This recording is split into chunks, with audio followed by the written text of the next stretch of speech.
of the writing process did we just finish? If we were going to be writing something about Mr. McCarthy, what phase would that be? Jackson? Research. Okay, now. I've learned a lot of things from Miss MacDonald. She wants you to start liking reading and start liking writing. I think she's one of those teachers who just love their job, and they just want to go over there and teach you everything they know. We're going to spend a few minutes on the next step.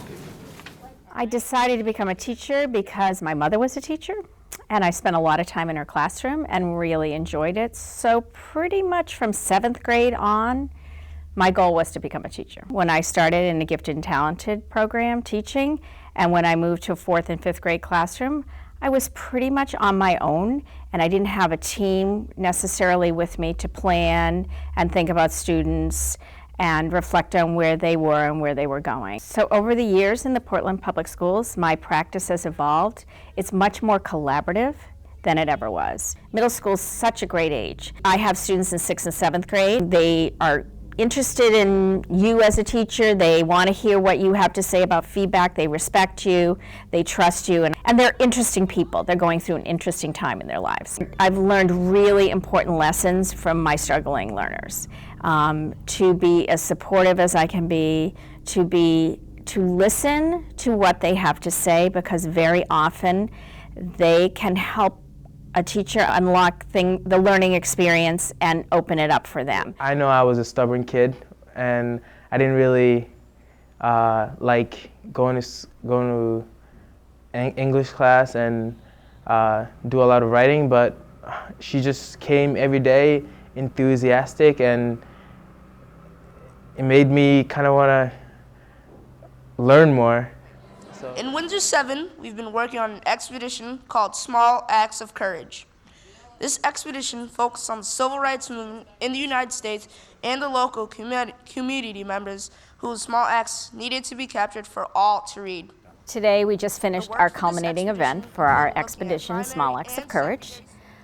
This is an expedition that focused on the civil rights movement, and we studied the civil rights movement and major events in the movement, and then students interviewed local citizens who participated in some way or had some connection to the civil rights movement. Anytime there's an idea brewing in a teacher's head, he or she is always looking out for the resources they need, and it's not an 8 to 3 kind of thing. It's a 24/7 activity for teachers. I started talking to everyone I knew about whether they knew someone who has a connection to the civil rights movement.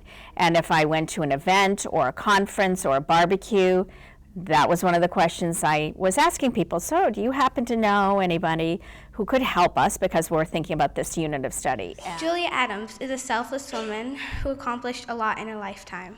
During her senior year, she befriended Josephine Boyd, the only African-American student in the newly integrated school. She went over to Josephine Boyd and asked her to sit with her and her friends at lunch. This was an act of kindness that would change both of their lives forever. It was a fun and emotional expedition. They came and told us their personal story, and we kind of like, I don't know, I felt like I was in his shoes in some way, so I kind of felt emotional sometimes. Well, one of the things that's been exciting about being at King for the last 23 years is that it is a school that is always improving. And I think for me, I get energy around that, sort of looking forward and pushing forward and thinking about what the next steps are to improve the school. A strength of the Portland schools is that we have amazing teachers in this district, and we have amazing students, and a lot of people stay teaching in the Portland Public Schools for their whole career, myself included, because it is such a dynamic place to work. Congratulations to Karen MacDonald. She's a shining example of the creativity, dedication, and skill that our teachers bring to their jobs every day in the Portland Public Schools. We are all united in one goal: to prepare students to succeed in college and careers.